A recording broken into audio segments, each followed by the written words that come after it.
सत्य के खोजने वाले आप सबको मेरा वंदन है। कल आप बड़ी मात्रा में भारतीय विद्या भवन में उपस्थित हुए थे और उसी भाषण के उपरांत जो कुछ भी कहना है आज आपसे आगे की बात मैं करने वाली हूँ। विषय था एक्सपीरियंसेस ऑफ डिवाइन लव, परमात्मा के प्रेम के अनुभव। इस आज के साइंस के युग में पहले तो परमात्मा की बात करना ही कुछ हंसी सी लगती है और उसके बाद उसके प्रेम की बात तो और भी हंसी सी आती है। विशेषकर हिंदुस्तान में, जैसे मैंने कल कहा था कि यहाँ के साइंटिस्ट अभी तक उस हद तक नहीं पहुंचे हैं जहां वो जाकर परमात्मा की बात सोचें। ये दुख की बात है, लेकिन और विदेशों में साइंटिस्ट वहां तक पहुंच गए हैं जहां पर हार कर कहते कि इससे आगे न जाने क्या है। और वो ये भी कहते हैं कि ये सारा जो कुछ हम जान रहे हैं ये साइंस के माध्यम में बैठ रहा है, ये बात सही है, लेकिन ये कुछ भी नहीं है। ये जहां से आ रहा है वो एक अजीब सी चीज है जिसे हम समझ ही नहीं पाते। जैसे कि केमिस्ट्री के बड़े बड़े साइंटिस्ट हैं, वो कहते हैं कि ये पीरियोडिक लॉज जो बनाए गए हैं ये समझ में नहीं आते कि किस तरह से बनाए गए होंगे। एक विचित्र तरह की रचना करके इतनी सुंदरता से एक एक अणु रेणु को किस तरह से रचा गया है, एक एक अणु में एक ब्रह्मांड किस तरह से समाया गया है, ये कुछ समझ में नहीं आता। वे कहते हैं कि इनके रचना का कार्य तो हम कर ही नहीं सकते। रही बात ये कि ये रचना कैसी हुई ये भी हम नहीं बता सकते। ये पृथ्वी इतने गति से घूम रही है, ये किस तरह से घूम रही है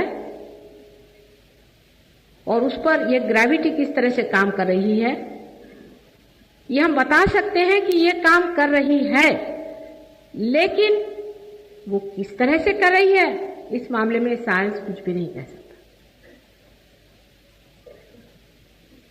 आइंस्टीन जैसे बड़े बड़े साइंटिस्ट ने बार बार दोहरा के कहा कि कोई तो भी ऐसा अज्ञात अननोन लैंड है जहां से ये सारा ज्ञान हमारे पास आता है। और जो देश साइंस के परिसीमा में पहुंच गए वहां पर हर तरह की सुविधाएं हो गई, खाने पीने को सबके पास व्यवस्थित हो गए, समृद्धि आ गई। लोग कहते हैं ये एफ्लुएंस आ गया है, कंट्री में एफ्लुएंस है, बहुत ज्यादा पैसा। तो उनके बच्चे घर द्वार छोड़ करके घर से भागे हुए हैं, सब सन्यासी जैसे घूम रहे, कुछ तो हिंदुस्तान भाग रहे हैं, कुछ नेपाल जा रहे हैं। वो कह रहे हैं कि ये सब छोड़, ये माँ बाप ने हमारे पता नहीं क्या पत्थर ईंटें इकट्ठी कर ली, हम इनके पीछे बैठने वाले नहीं। लेकिन वो छोड़ करके भी आज वो लोग हिप्पी हो गए हैं, चरस पी रहे हैं, गांजा पी रहे हैं।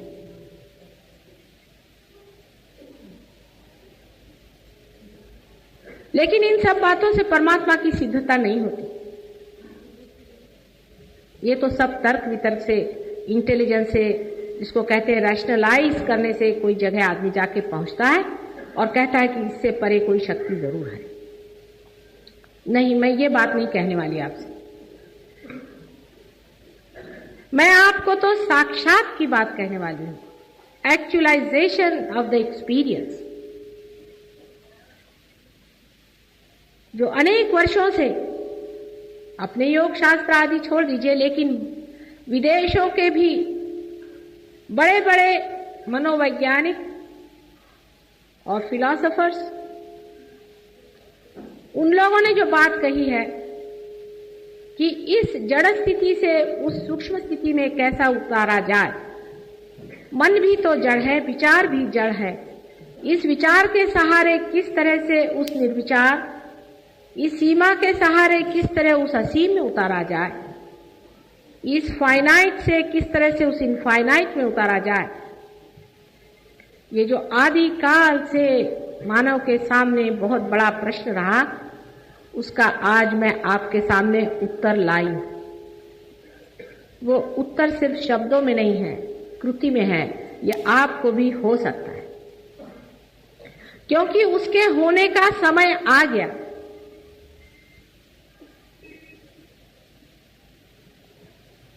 उसका मौका आ गया है, कलियुग में ही यह होना। जब तक पूरी तरह से कलियुग परिपक्व नहीं हुआ था, मानव पूरी तरह से उस संतुलन में नहीं पहुंच गया था जहां उसे पहुंचना है, जब तक परमात्मा की कृति मानव मनुष्य पूरी तरह से तैयार नहीं हो गया था, ये कार्य होने वाला भी नहीं था। जिस प्रकार आप देख रहे हैं कि ये माइक जब तक पूरी तरह से तैयार नहीं हुआ, तब तक मेंस में लगाया नहीं गया था। कलियुग में ही, जो कि दिखने में अत्यंत घोर और दर्दनाक, अत्यंत भीषण और भयंकर सा नजर आ रहा है, इसी कलियुग के आग में ही तपकर आप वो होने वाले हैं जो आपको होना था। सिर्फ एक ही प्रश्न है,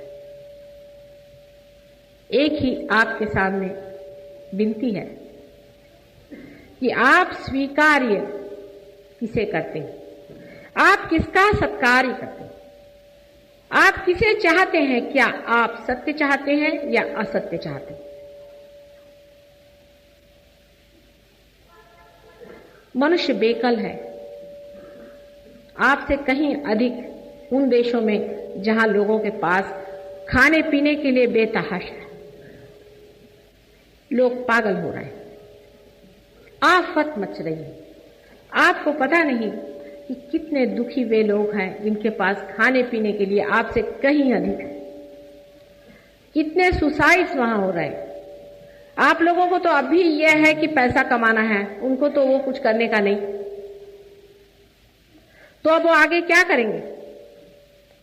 वो तो एकदम पागल हो गए। उनके समझ में नहीं आता है कि हम आए किस लिए हैं इस संसार। जैसे कि कोई एक बंद कमरे में अपने को पाते हैं और इधर उधर टक्कर मार रहे हैं।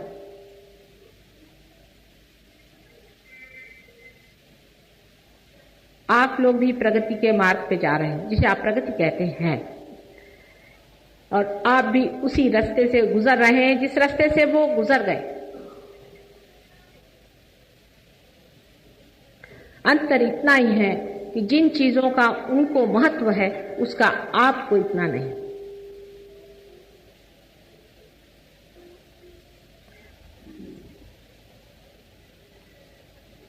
लेकिन क्या आप भी उसी रास्ते से गुजरना चाहेंगे, या अगर कुछ शॉर्टकट मिल जाए तो उस शॉर्टकट को अपना लें?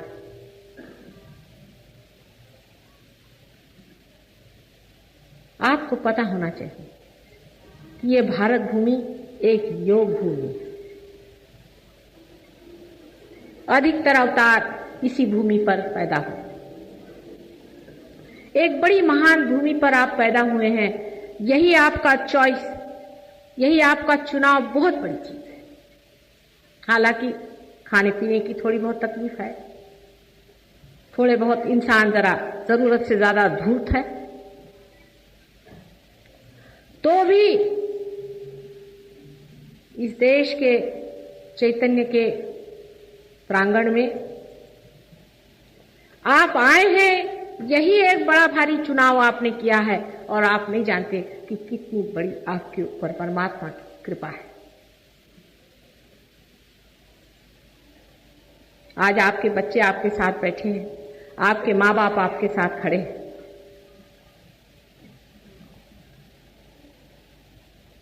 इसीलिए सहयोग भी जो पनपा है वो हिंदुस्तान में, भारतवर्ष में ही पनपेगा पहले, और इसी में भारतवर्ष सारे संसार का अगुवा होने वाला है। अब परमात्मा का प्रेम है या नहीं, या परमात्मा है या नहीं, ये तर्क वितर्क की बात है ही नहीं।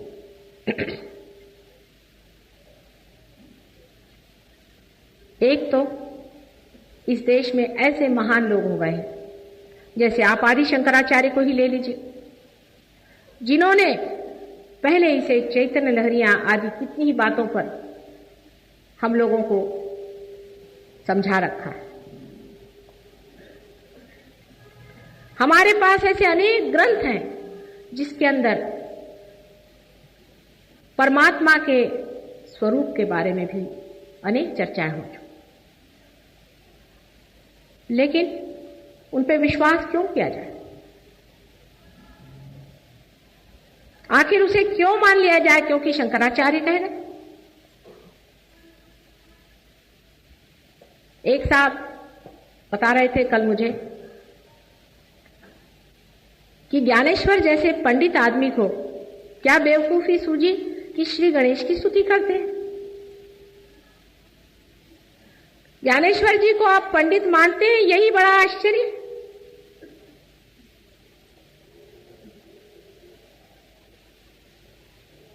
उनके शब्द चातुर्य के लिए क्या आप उनको पंडित मानते हैं?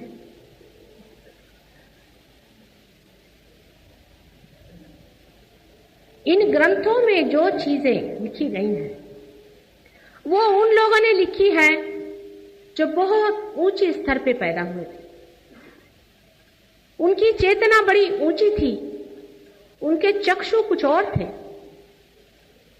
समझ लीजिए कि कोई बड़े ऊंचे 10वें मंजिल पे पैदा हुई वो व्यक्ति थी, और सर्वसाधारण समाज बिल्कुल ही निम्न स्तर पे, पहले स्तर पे पैदा हुआ था।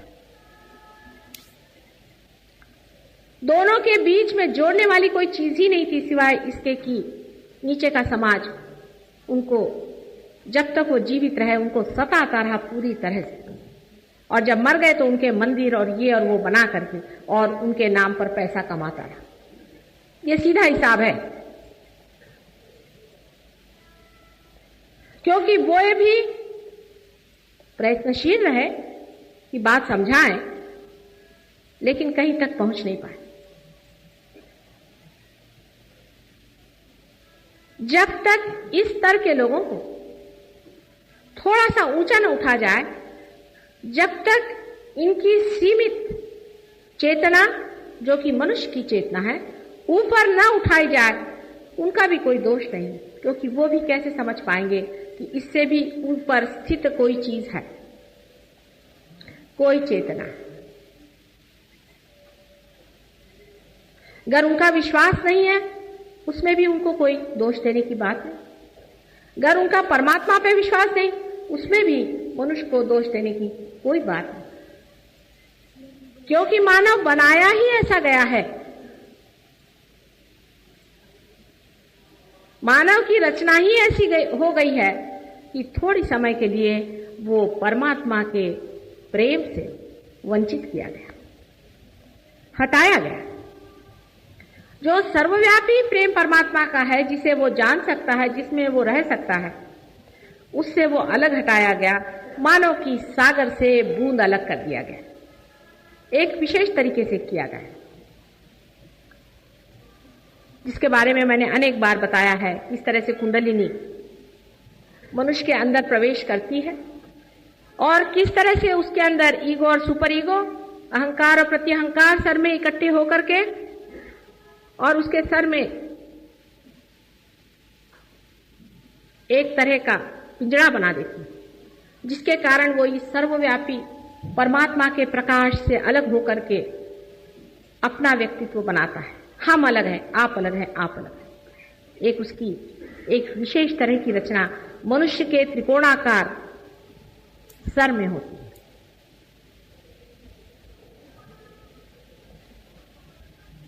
उसके अंदर 3 शक्तियों का प्रवेश होता है। उन 3 शक्तियों को हम शास्त्र के अनुसार महासरस्वती, महाकाली और महालक्ष्मी के नाम से जानते हैं। लेकिन इन शक्तियों में से एक शक्ति सृजन करती है, जिसे हम महासरस्वती कहते हैं। महाकाली हमारी स्थिति बनाती है, जिससे हम एग्जिस्ट करते हैं। और महालक्ष्मी की शक्ति से हम आज पत्थर से मानव हो गए, हमारी उत्क्रांति हुई, हमारा इवोल्यूशन हुआ। एक सोने में भी धर्म है, सोने का धर्म है, आप जानते हैं कि वो कभी भी खराब नहीं होता। उसका पीलापन उसका धर्म नहीं, लेकिन धर्म उसका है कि वो कभी भी खराब नहीं होता। It does not tarnish. इसी तरह से मानव का भी धर्म है। ये धर्म बदलने का काम महालक्ष्मी जी का है और श्री विष्णु का है, जो अंत में विराट स्वरूप में प्रकटित होते हैं। अब मानव में आपको आश्चर्य होगा कि इस परमात्मा ने कितनी सुंदर व्यवस्था की। आप इससे अज्ञात हैं, कुछ डॉक्टर लोग तो जानते ही हैं, लेकिन वो सिर्फ यही कहते हैं कि we can not explain the mode of action. मनुष्य के अंदर परमात्मा ने बड़ी सुंदर रचना, उसके ब्रेन से लेकर नीचे तक मज्जा तंतु तक एक ऑफिस सा खोल दिया है, समझ लीजिए। अब आप कहेंगे कि श्री गणेश कौन होते हैं? श्री गणेश हैं या नहीं, हम कैसे माने? ठीक बात, आपने श्री गणेश को देखा नहीं, आपने उनको जाना नहीं, आपको नहीं मानना चाहिए। लेकिन कुछ ऐसी अजीब सी चीज है कि जब तक आप अंदर आते नहीं, आप उसको देख सकते नहीं, जब तक आप बाहर खड़े हैं आप उसको मानते नहीं। जैसे कि समझ लीजिए आप बाहर खड़े हैं और आपने हमें देखा नहीं, और आप कहें माता जी को कैसे माने कि वे हैं? तो हम कहेंगे कि आप अंदर आइए, तब आप देखिए। तो आप कहेंगे नहीं, हमें बाहर ही लाके दिखाइए। जब उनकी सत्ता अंदर ही है तो आपको ही तो अंदर आना होगा ना। जब तक आप अंदर जाकर के देखिएगा नहीं, तब तक आपको ये चीज दिखाई नहीं। तो सबसे पहले सारी सृष्टि बनाने से पहले, आदि कुंडलिनी बनाने से पहले, सारा संसार बनाने से पहले श्री गणेश जी की स्थापना की गई। आज मंगलवार का कितना शुभ दिन। वे स्वयं साक्षात पवित्रता के पूर्ण अवतार। वे अपने अंदर स्थित हैं, उसको देखने के लिए आपके पास चक्षु नहीं। वे अपने अंदर मूलाधार नाम के सेंटर पे, जहां की प्रोस्टेट ग्लैंड सराउंड करती है, जिसे हम पेल्विक प्लेक्सस के नाम से जानते हैं, उसके अंदर हर एक इंसान में प्रतिबिंबित है। जागरूक नहीं हो, चाहे सुप्त से ही हो, लेकिन वे वहां पर हैं। ये देवता ऐसी हैं कि कभी भी पूर्णतया सुप्त होती ही नहीं। जब तक मानव राक्षस न हो जाए, बिल्कुल ही राक्षस हो जाए, तब तो वो वहां से लुप्त ही हो जाते हैं। नहीं तो हर एक मानव के अंदर श्री गणेश विराजते हैं। ये पहला हमारे अंदर का सेंटर है, जिसे कि मूलाधार चक्र कहा जाता है। मूलाधार, आप तो सब संस्कृत के पंडित हैं। मूल माने रूट और आधार माने support. Support of the root.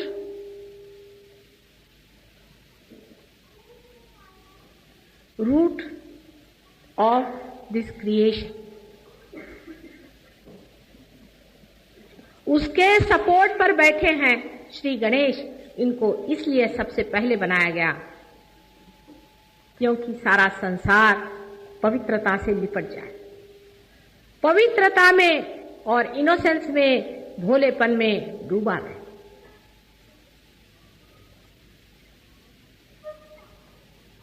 बहुत से लोग ये भी कहते हैं कि माता जी इतने भोला होना ठीक नहीं, आपको कोई प्रैक्टिकल सेंस नहीं है। आपको प्रैक्टिकल सेंस होना चाहिए।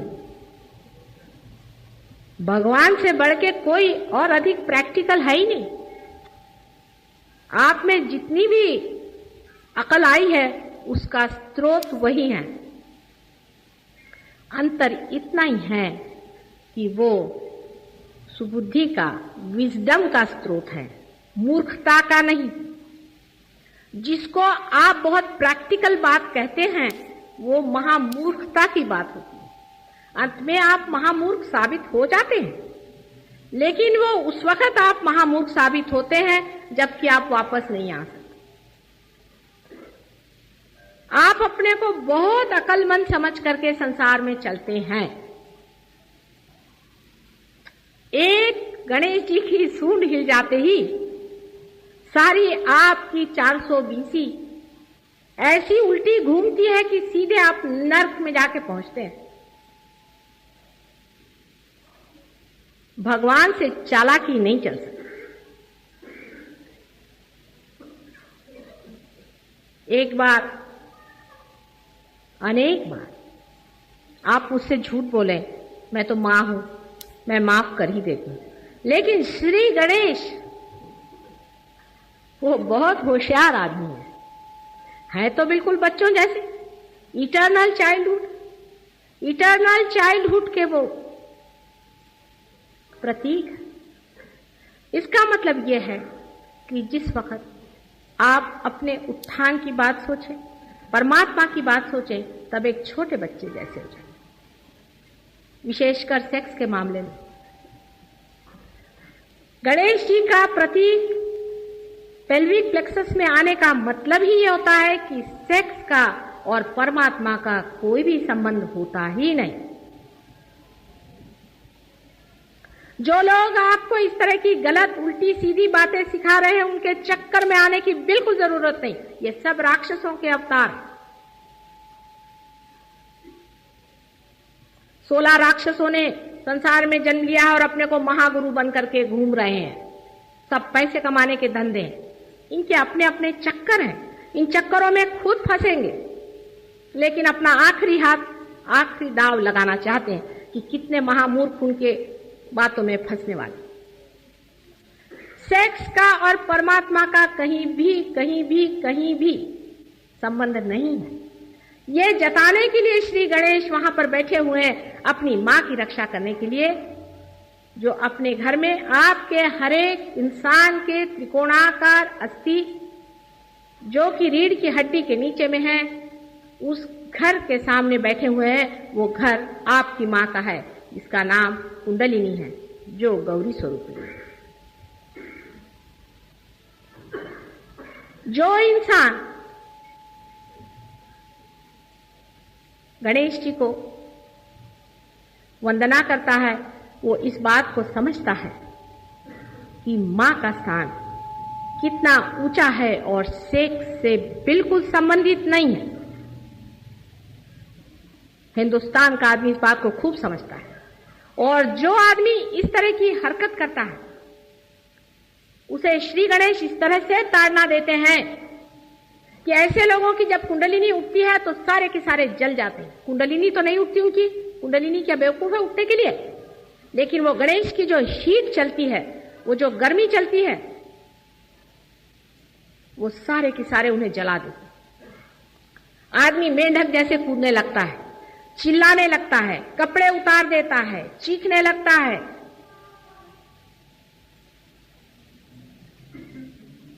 ये सब लक्षण अत्यंत घृणित तरह के लोगों से होते हैं। ये लोग स्वयं भूत पिशाच हैं, संसार में आकर के पाप फैला रहे हैं। जो पाप है वो पाप ही है, और जो धर्म है वो धर्म है। दोनों का मिक्सचर नहीं हो सकता।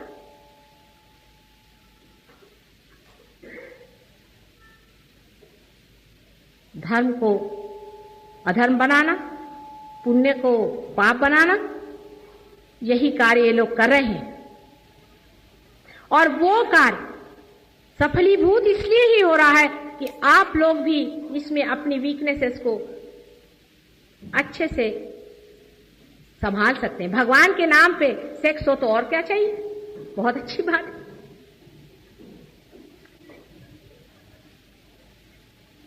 गांजा पी रहे भगवान के नाम पर, क्या कहने। कंफ्यूजन, इस तरह का गोलमाल, यही कलयुग का नाम है।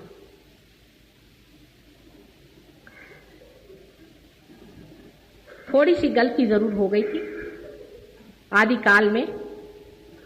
कुछ लोगों ने मूलाधार चक्र में श्री गणेश के सोंड को ही कुंडलिनी समझा था। हो गई थी गलती उनकी, लेकिन उस गलती को कहां तक लोग खींच गए, क्योंकि पेल्विक प्लेक्सस का संबंध सेक्स से है, उन्होंने सेक्स का संबंध कुंडलिनी से लगा दिया। उसी से तांत्रिक बन गए, मांत्रिक बन गए। ये सब राक्षस है। मानव के अवतार में ये सारे की सारे राक्षस है। इनके से बच के रहिए, अपने बच्चों को बचाइए। दादर में भी ऐसे लोग हैं, मैं जानती हूं, मैंने दादर में बहुत काम किया। ये लोग पैसा लेते हैं, दूसरों पे तंत्र विद्या करते हैं और मंत्र विद्या करते हैं। वास्तविकता, जब तक मनुष्य अत्यंत पवित्र न हो, वो श्री गणेश के चरणों तक नहीं जा सकता। ये लोग गणेश को सामने रखते हैं और गणेश की पूजा करते हैं, आपको आश्चर्य होगा, और भूतों को बुलाते हैं। ये किस तरह से? जब अनधिकार चेष्टा होती है, जब कोई अपवित्र मनुष्य परमात्मा को इस तरह से छलना करता है और बार बार उसे याद करता है, तो गणेश स्वयं ही वहां सुप्त हो जाते हैं। वे लोग बहुत सेंसिटिव हैं, सब देवता जितने हैं। वो सुप्त होते ही साथ वहां सब राक्षस गण आ जाते हैं, और वो राक्षस गण आकर के हूं करते हैं। कुछ चमत्कार भी दिखाते हैं, ऊपर से अंगूठी निकाल दी, कुछ पत्थर निकाल दिया, ये निकाल दिया, वो दिखा दिया। वहां गणेश सो गए। गणेश को सुला दिया। पहले उनको पूरी तरह से अपनी नास्तिकता से, अपनी गंदी चीजों से उनको पहले सुप्तावस्था में डाल दिया, पूर्णतया सुप्तावस्था में डाल करके, और वहां पे राक्षसों को बुला लिया और अपना कार्य वो पूरी तरह से करते। इस तरह के तांत्रिक मांत्रिकों को भी पता होना चाहिए कि आप पैसा कमा लेंगे इस देश में, लेकिन आप उसके साथ साथ नर्क का टिकट भी कटा रहे हैं, और परमानेंटली नर्क में जा करके आप वहीं रहेंगे, वहां से लौटने वाले नहीं। आप इस पैसे से बच के रहिए। इसको साक्षात आपको चाहिए तो मैं आपसे बताती हूं कि इतना मनुष्य अधम भी हो जाए तो भी परमात्मा कितने कृपालु। मैं पूना में गई थी, वहां पर एक बहुत बड़े मांत्रिक थे, और वो मेरे पास आए। वहां मैं डीआईजी साहब के यहाँ ठहरी थी। डीआईजी साहब ने कहा कि इस मांत्रिक ने हमारी बड़ी मदद की है, बहुत से चोरों को पकड़वा दिया और हमारी बड़ी हेल्प की है, आप जरा इसकी थोड़ी मदद करिए। तो वो आकर के मेरे पैर को बिलबिला के रोने लगा कि माँ मुझे छुड़ाओ, ये सब मुझे खा डाल रहे हैं, तुम तो समझ रही हो सब बात को। मैंने कहा तुमने इन भूतों की क्यों मदद की, क्यों इन राक्षसों की मदद लेकर के तुमने इतनी दुष्टता करी? कहले मैंने दुष्टता नहीं की, मैंने हमेशा अच्छे काम किए। मैंने कहा अच्छा हो चाहे बुरा काम है, तुमने अनधिकार काम क्यों किया? कहले अच्छा मुझे माफ कर दो, मैं एक बार तुमसे इतना मांगता हूं कि मुझे परम दे दो। मैंने कहा 3 बार कहो कि मुझे परम चाहिए। जब मैंने परमात्मा से प्रार्थना की, फौरन वो पार हो। इतने असीम उनके प्रेम की कोई व्याख्या नहीं। हालांकि जन्म भर उसने जड़ वस्तुओं की प्रार्थना की, अंत में उसने सिर्फ मुझसे कहा परमात्मा उस पर ढर आए वो पार हो। और जब बाहर गया तो डीआईजी साहब से कहने लगा ऐसे कैसे हो सकता है कि मेरे सारे माताजी कह रहे कि तुम्हारी अब गई विद्या, मैं तो 25 साल मैंने तपस्या की, स्मशान में जाके कैसे जा सकती? उसने कहा अच्छा बोलो तुम्हारे मंत्र, देखे तुम्हारे कोई आते हैं। वो मंत्र बोलता गया, आधा घंटे कुछ नहीं हुआ, आकर पैर पे लौट गया, माँ वो सब खत्म हो गया। मैंने कहा कि जिसके कारण वो शक्ति तुम्हारे अंदर थी वे ही चले गए तो अब कहां से होगा? अब वो जागरूक हो गए जो तुम्हारी शक्ति दिखाएंगे। जब उनके जागरूक होते, जैसे ही वो मनुष्य में जागरूक हो जाते हैं, तो ये सब दुष्ट वृत्तियां गिर जाती हैं। ये सारे ही दुष्ट जो तुम्हारे सर में घुसे हुए थे, जो तुमसे काम ले रहे थे, वे सारे ही के सारे नष्ट हो जाते। इन देवताओं को जागरूक करते ही आप स्वयं देवता स्वरूप हो जाते। इसीलिए कहते हैं कि नर जैसे करनी करे, नर का नारायण हो। करनी का मतलब यह है कि जिस तरह से मनुष्य पार हो जाता है, जब उसके अंदर के देवता जागरूक हो जाते हैं। श्री गणेश हमारे अंदर हमेशा संतुलन लाते हैं। आप साइकोलॉजी में मैं इसे बताऊं, क्योंकि साइंस वाले हमेशा साइकोलॉजी पर जाते हैं। साइंस में जिसे ईड कहते हैं, आईडी ईड, वही श्री गणेश है। वे कहते हैं कि अचेतन ऐसा है, अनकॉन्शियस ऐसा है कि उसके अंदर से स्वप्न में ही कुछ इस तरह के प्रतीक, सिंबल्स आते हैं, उससे जान पड़ता है कि हमारे अंदर कुछ संतुलन लाने की कोशिश की जा रही है, हमारे अंदर कुछ करेक्शन लाने की कोशिश की जा रही है, हमें कुछ समझाया जा रहा है। इस तरह के बहुत से, फ्राइड ने तक, हालांकि वो भी एक राक्षस ही था, लेकिन फ्राइड ने तक इधर इशारा किया, पर उसके अनेक शिष्यों ने, और आज जहां साइंस पहुंचा है, साइकोलॉजी पहुंची है, उन लोगों ने, सब ने इस बात का निदान लगाया है और कहा है कि अनकॉन्शियस जो है, जो अचेतन है, वो कोई बड़ी भारी सोच समझ वाली चीज है। वो हमें सही रास्ते पे रखते हैं। वो श्री गणेश, साइकोलॉजिस्ट अभी श्री गणेश तक नहीं पहुंच पाए, क्योंकि वे ये नहीं जानते कि श्री गणेश के लिए पहुंचने के लिए पहले अपने जीवन को पवित्र बनाना चाहिए। रात दिन शराब पीने वाले आदमी श्री गणेश के पास कैसे पहुंचेंगे? अपने जीवन को जिसने पवित्र नहीं बनाया है, जिसके जीवन में संतुलन नहीं है, जो अपनी पत्नी छोड़कर और अनेक औरतों में रमता है, ऐसे महापापी लोगों के लिए क्या गणेश जी दर्शन देंगे, जो कि स्वयं साक्षात पवित्रता के अवतार हैं। लेकिन पवित्रता के चमत्कार इतने हैं कि अभी मैं एक यूनिवर्सिटी में, कृषि यूनिवर्सिटी में गए थे, राहुरी में। वहां के कुछ प्रोफेसर हमारे शिष्य हैं। उन्होंने मुझसे कहा कि माँ, हमें कोई ऐसा तुम वाइब्रेटेड पानी दो जिससे हमारी उपज बढ़ जाए। तो मैंने कहा लो, मैंने उनको ऐसे ही हाथ घुमा के पानी दिया। कल ही वो आए थे, बता रहे थे अपने अपने किस्से। तो कहते हैं कि उस पानी से उन्होंने कुएं में डाल दिया, और उस कुएं के पानी से जितना भी धान्य हुआ वो 100 गुना ज्यादा हुआ। कहले ये तो हमें मालूम ही था कि माँ वाइब्रेशन से होगा ही, क्योंकि वो तो पहले भी हो चुका था। लेकिन सबसे आश्चर्य ये हुआ कि बहुत सा अनाज, 250-250 पोतियां का अनाज चूहे खा जाते थे, सड़ जाता था, विशेषकर चूहे खाते थे। और जिस गोदाम में यह अनाज रखा गया, हमको आश्चर्य हुआ कि उसमें छेद भी थे उन बोरों में, लेकिन चूहों ने उसमें दांत तक नहीं लगाए। और उसी के पास एक पेन रखा हुआ था, एक और तरह की चीज होती है जिसको पेन कहते हैं, वो दूसरी किसी जगह का था, वो सारा वो खा गए जो कभी चूहे नहीं खाते।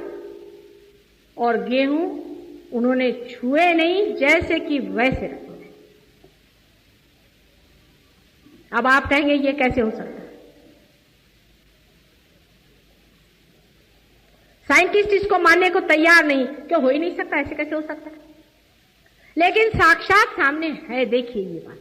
अब ये एक साइंटिस्ट ही है वहां के, उन्होंने मुझे बताया, राहुरी के प्रोफेसर हैं चौहान, उन्होंने मुझे बताया कि मां हम लोग दंग हो गए देखकर। अब हम यूनिवर्सिटी में इस बात को कहते हैं तो हमारे साइंटिस्ट कहते हैं कि नहीं, इत्तेफाक होगा। उन्होंने कहा भाई इत्तेफाक ऐसे कैसे हो सकता है कि कोई चूहे ने छुआ ही नहीं? जब परमात्मा की बात हुई तो इत्तेफाक हुआ, और साइंस की बात तो श्योर शॉट हुआ। क्योंकि परमात्मा को मानना मनुष्य के अहंकार के लिए बड़ी कठिन बात है। अहंकार ने इस तरह से सर ढक दिया है, थोड़ा सा अहंकार जरा इधर खींच लीजिए तो बराबर बीचों बीच जगह हो जाती है मेरे सहयोग के लिए। इस अहंकार के बारे में वो ये नहीं सोचना चाहते कि कैसे हो सकता है। कैंसर की बीमारी हमारे सहयोग से आप जानते हैं कि बहुत लोगों की ठीक हो गई। दिल्ली में भी बहुत से कैंसर की बीमारी ठीक हो गई। यहां तक कि वहां की गवर्नमेंट ने ये कहा कि हम जानना चाहते हैं कि कैंसर की बीमारी किस तरह से सहयोग से ठीक हो गई। तो मैंने एक डॉक्टर साहब जो हमारे शिष्य उनको भेजा कि भाई आप जाकर वहां बताइए। वहां के सेक्रेटरी ने हमें चिट्ठी लिखी कि ये हमारे समझ में नहीं आ रहा है। एक आदमी का तो कलर ब्लाइंडनेस, मैं बॉम्बे में लंदन में थी, उसकी मेरे पास चिट्ठी आई और दूसरे दिन मैं ध्यान में गई, उसी दिन उसका कलर ब्लाइंडनेस ठीक हो गया। वो गवर्नमेंट सर्वेंट था, डायरेक्टर था, उसकी नौकरी चली गई थी, लेकिन उसके कलर ब्लाइंडनेस पर किसी को विश्वास ही नहीं हो रहा था। अंत में बड़ी मुश्किल से मैंने वहां एक सेक्रेटरी साहब को चिट्ठी लिखी, बाबा उसका एग्जामिनेशन तो करवा लो। जब एग्जामिनेशन हुआ तो वो लोग आश्चर्य में हो गए कि इसका कलर ब्लाइंडनेस कैसे ठीक हो गया। यहां भी ऐसे लोग बैठे हैं, इनका पुनर्जन्म हुआ है, बहुत से लोग हैं, गवाही देंगे आपको, आप सुन लीजिए उन लोगों से। तब उन्होंने खबर की कि आप किसी डॉक्टर को भेजिए, हम चाहते हैं मेडिकल कॉलेज में इसका पता कराएं। उन डॉक्टर साहब ने मुझे चिट्ठी लिखी कि पहले तो इन साइंटिस्ट से लड़ते लड़ते मेरी हालत खराब हो गई, उसमें फिर इमरजेंसी हो गई, इस वजह से अभी वो बात स्थगित है। पर वो कहते हैं कि यहां होने वाला नहीं। मैंने सबसे कहा कि भाई सहयोग एक हिंदुस्तान की देन है, कैंसर का मैंने खोज लगा लिया है, क्यों नहीं इसे देखते हो? कोई डॉक्टर देखने के लिए तैयार ही नहीं। अब देखिए आप कि अमेरिका में एक डॉक्टर लांजेवार करके बड़े अच्छे डॉक्टर हैं, वो मेरे शिष्य हैं, और उन्होंने एक दिन मुझसे कहा था कि मां मुझे कोई विशेष ऐसा आशीर्वाद दो कि मैं सहयोग को ही संसार में फैला सकूं। अभी लंदन से आने से कुछ दिन पहले ही उनका मेरे पास टेलीफोन आया कि मैं सारे न्यूयॉर्क के जितने भी डॉक्टर्स हैं, उनका एक एसोसिएशन है, उसका मैं चेयरमैन हो गया, और कह रहे हैं कि अब आप वहां आइए और सबकी अब कॉन्फ्रेंस करा के उसके सामने हम ये कैंसर का और इस सब चीज का सामने रखेंगे कि हमने पैरासिम्पैथेटिक नर्वस सिस्टम को कंट्रोल कर लिया। अब आपके सामने मैं कह रही हूं, यहाँ के जो डॉक्टर्स हैं अगर इसको एक्सेप्ट नहीं करना चाहते हैं तो ये आने दीजिए अमेरिका से, फिर क्या करें? जब हम सभी चीज अमेरिका ही की लेने चाहते हैं तो मैं इसे क्या कर सकती हूं? इस प्रकार अनेक बीमारियां सहयोग से ठीक हुई। सहयोग से आपके अंदर जो 7 सेंटर्स हैं, आपके अंदर जो सुंदर व्यवस्था परमात्मा ने की हुई है, वो कुंडलिनी के प्रकाश से जागरूक हो जाते हैं, और ये देवता जागरूक हो करके उसका पूरा संतुलन करते हैं और शरीर का पूरा संचालन करते हैं, और सारे शरीर में वो शक्ति प्रदान करते हैं जो ऊपर से हमारे ओर पूरी बहती है। ऐसे ही समझ लीजिए कि अगर हम मोटर का पेट्रोल खर्च कर रहे हों और वो खत्म हो रहा हो तो हमें एक तरह का टेंशन आ जाता है। पर अगर आपके पास ऐसी कोई व्यवस्था हो कि पूरी समय आपके अंदर पेट्रोल भरता रहे तो थकने की कोई बात ही नहीं, खर्च होने की कोई बात ही नहीं, इसी तरह की व्यवस्था हो जाती। इसी को पैरासिम्पैथेटिक नर्वस सिस्टम कहते हैं। अब आपको ये भी सुनकर आश्चर्य होगा कि ये सब कह रहे हैं डॉक्टर लोग कि पैरासिम्पैथेटिक का पकड़ना बहुत मुश्किल है, उसको हम नहीं कंट्रोल कर सकते। दूसरा ये भी कहते हैं कि अगर साइकोसिंथेसिस करना है, अगर सब शरीर की जितनी भी ग्रंथियां हैं और मन, बुद्धि और अहंकार आदि सबको अगर एकत्रित करना है तो उसके लिए पैरासिम्पैथेटिक से ही चढ़ना होगा। ये सब उन्होंने स्टेज पूरा बना लिया हमारे, वो वही बता रहे हैं जो हम कर रहे हैं, लेकिन हम अगर कहें कि तुम कूद करके स्टेज पे आ जाओ तो उसके लिए कोई भी बुद्धिमान तैयार नहीं।